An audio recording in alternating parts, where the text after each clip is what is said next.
aujourd'hui on se retrouve pour un essai Yamaha.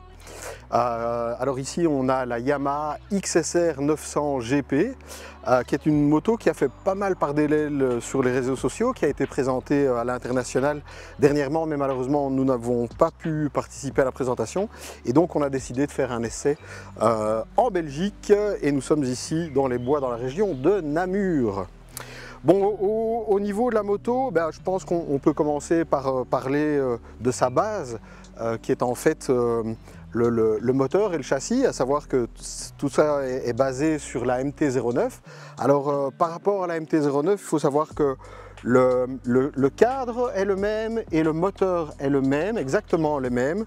Et puis tout le reste a été changé pour l'adapter pour ce modèle GP que je trouve charmant, de plus en plus charmant en fait. Plus je la vois, plus je la trouve belle. Existe, vous l'avez certainement vu aussi en rouge et jaune avec les fameuses couleurs des GP des années 80-90 avec des champions comme Moen Reinet et ce genre de choses.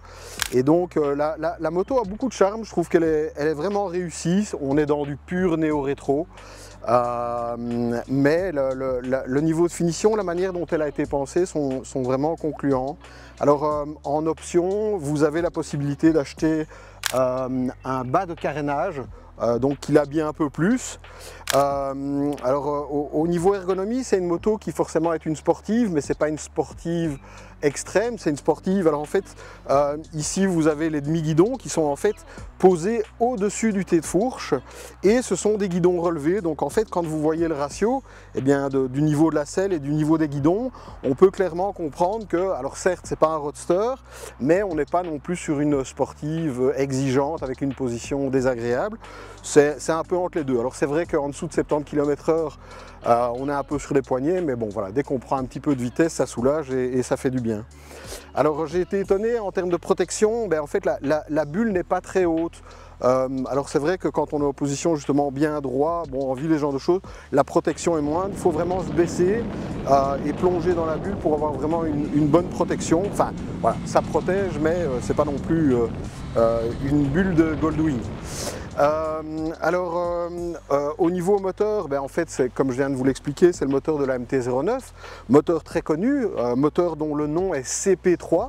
C'est un moteur de 890 cm3 qui a été développé spécialement à la base pour la MT-09. C'est un moteur qui développe 119 chevaux à 10 500 tours. Et vous avez le pic de couple qui est de 93 Nm à 7000 tours. Et ça, c'est une donnée assez intéressante. Ça veut dire que entre le pic de couple qui est à 7000 et la zone rouge, il y a 3500 tours minute. Et ces 3500 tours-là, ils comptent et ils font du bien, ils sont plutôt grisants. Alors c'est un moteur qui est un 3 cylindres, donc ça veut dire que on a des très bons mi-régimes, c'est l'entre-deux-mondes entre le bicylindre et le 4 cylindres. C'est un moteur qui est d'une souplesse assez exceptionnelle, de même que les commandes, de même que la boîte de vitesse qui est aidée évidemment par le quick shifter. La position est tout à fait, je vais dire, raisonnable pour une semi-sportive entre guillemets. Alors vous avez la possibilité de rouler en duo. Alors ça c'est encore un détail de finition mais qui est assez intéressant parce que je trouve que c'est bien fait et c'est beau. Alors en fait vous voyez ici, en fait le repose-pied passager vient ici se déplier et se replier en un clic et vient quasiment disparaître là. Alors c'est vrai que pour atteindre la selle passager en fait il faut démonter les deux boulons ici.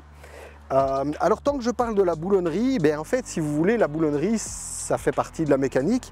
Alors il y a de la bête boulonnerie, il y a de la belle boulonnerie et justement en fait sur ce modèle, sur divers points que sont la coque arrière, sur ici au niveau du haut de fourche, ici vous avez vraiment de la belle visserie, c'est soigné, les dessus de fourche sont vraiment, enfin quand on voit le poste de pilotage c'est vraiment génial. Alors il y a un petit peu des côtés racing, à savoir que ici vous avez par exemple pour tenir le haut du carénage vous avez une goupille vraiment comme en course. Vous avez des attaches rapides à certains endroits, vraiment comme des carénages de piste. Et donc il y a 2-3 rappels comme ça de racing qui font plaisir à voir et qui rajoutent une petite note de finition qui est vraiment agréable. Alors je reviens au moteur, c'est un moteur que j'avais décrit il y a quelques semaines en essayant la dernière MT-09 qui est effectivement passée en Euro 5+, donc c'est la norme pour l'année prochaine. Eh bien, ce moteur a vraiment beaucoup de qualité. Je pense que c'est ce qui ressort le plus de l'essai en fait, de cette moto, c'est que son moteur est extrêmement agréable. Il fait donc 119 chevaux et c'est déjà franchement pas mal. Et ce 3 cylindres est vraiment souple. Il y a du couple, il va partout en fait. De 1500 à 11 000 où ça rupte, en fait, ce moteur est agréable tout le temps. Alors on va parler un petit peu du châssis. Alors comme je vous ai expliqué, vous avez le cadre qui est resté identique par rapport à la MT-09, mais tout le reste a changé. Alors le bras oscillant a été légèrement rallongé pour avoir un peu plus de stabilité à haute vitesse, ce qui est assez courant. Donc l'empattement passe à 1500 mm, donc elle est un poil plus longue que la MT-09, donc inévitablement un poil moins agile, malgré que je ne l'ai pas ressenti, mais en tout cas le fait de reculer la roue arrière, clairement ça donne plus de stabilité et dans les passages rapides, dans les longues courbes, on sent vraiment une bonne stabilité qui est agréable et qui est aussi due à quelque chose de non négligeable sur ce modèle, c'est en fait les suspensions qui sont des suspensions Kayaba entièrement réglables pour la fourche et pour l'amortisseur. Alors je vais même aller plus loin, c'est une moto donc vous avez bien évidemment toujours la précharge, vous avez la compression, donc vitesse d'enfoncement et la détente, vitesse de détente du ressort, et ils ont rajouté un réglage en compression qui est donc vous avez la compression lente et vous avez la compression rapide.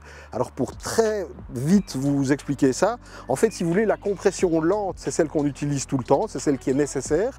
Par contre au niveau des shims, donc vous avez des espèces de petites biellettes, enfin des petites ailettes à l'intérieur, et en fait il y a aussi possibilité de faire répondre aux amortisseurs et à la fourche par rapport à des petits chocs secs, des trous dans la route et tout ça, et donc ça permet d'avoir un setting aussi pour ce genre de conditions. Alors j'y reviendrai dans les émissions du Dr Grimm qui vont bientôt recommencer, où je vais reparler des suspensions et de ce genre de choses, parce que ça a eu beaucoup de succès et je me ferai un plaisir de continuer à vous expliquer tout ça. Alors au niveau de l'arrière, ils ont fait quelque chose qui est pas mal aussi, surtout pour le duo, c'est que vous avez une molette de réglage de la précharge du ressort qui est assez massive, qui est du côté ici de mon côté, et qui permet de clairement avoir une influence directe et très rapide sur la précharge du ressort, et ça je dirais que pour moi c'est principalement pour une raison de roulage en duo où il faut effectivement maintenir un peu plus de charge. Au niveau freinage, eh bien, en fait Yamaha a toujours équipé ses motos avec des étriers maison qu'on retrouve ici. Alors en fait ce sont des étriers qui ont un look bien particulier.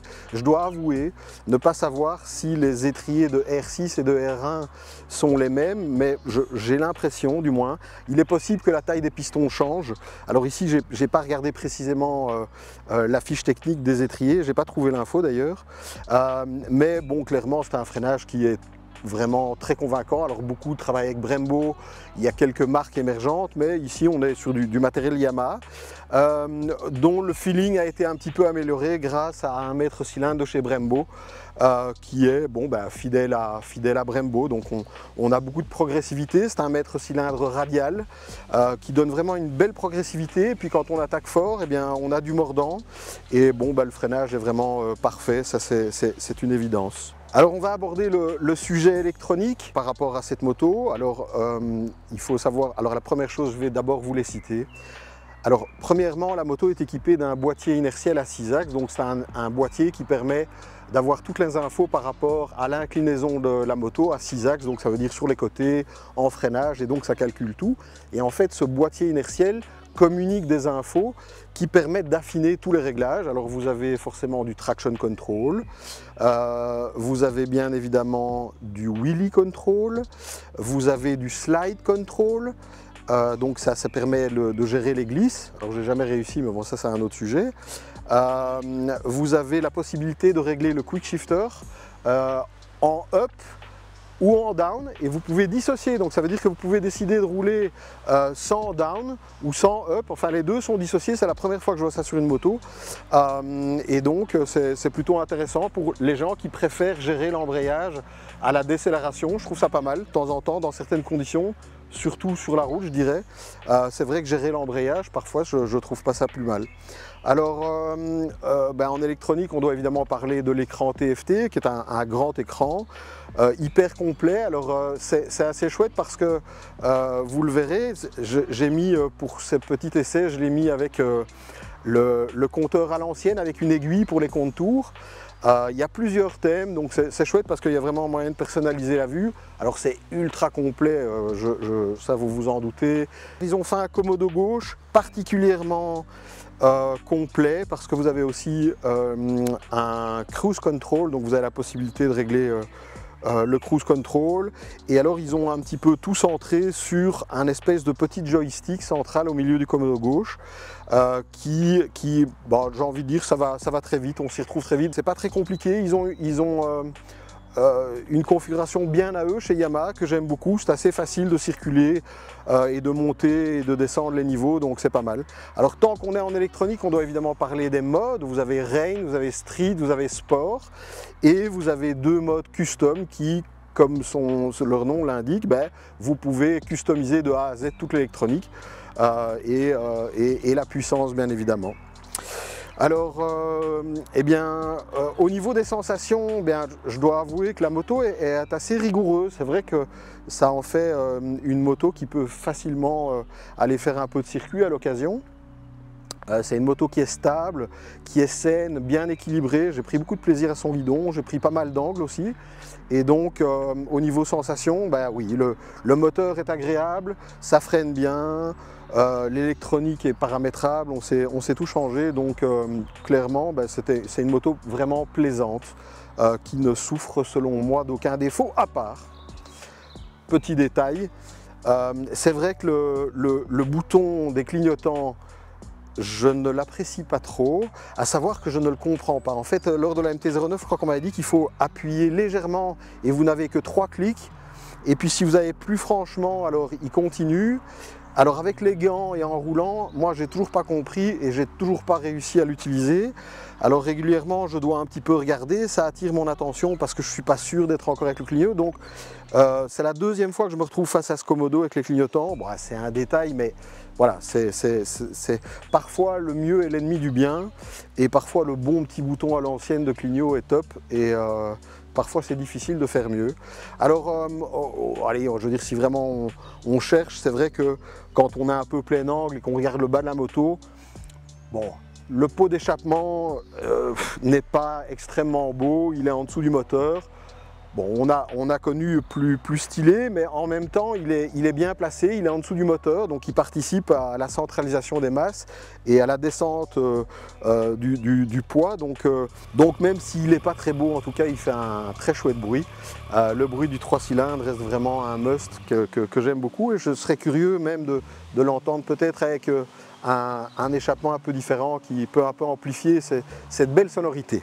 Alors ce modèle GP est proposé à 13 699 €, ce que je trouve objectivement assez raisonable quand on voit l'upgrade assez conséquent par rapport à la MT-09, surtout en termes de suspension. Les suspensions, les bonnes suspensions, ça coûte cher, et ici clairement on est sur du très bon matos. Alors c'est un tarif qui a certainement été étudié par rapport à la concurrence. Enfin, quand je vois le prix des motos aujourd'hui, 13 600 €, 13 699 € précisément, je trouve ça correct. Voilà.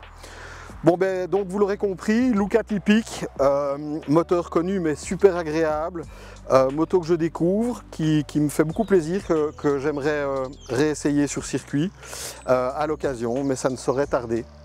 Alors je pense être à la fin de mes explications. Je vous remercie pour votre écoute. Restez connectés et à très bientôt pour un prochain essai. D'ici là, gaffe sur la route.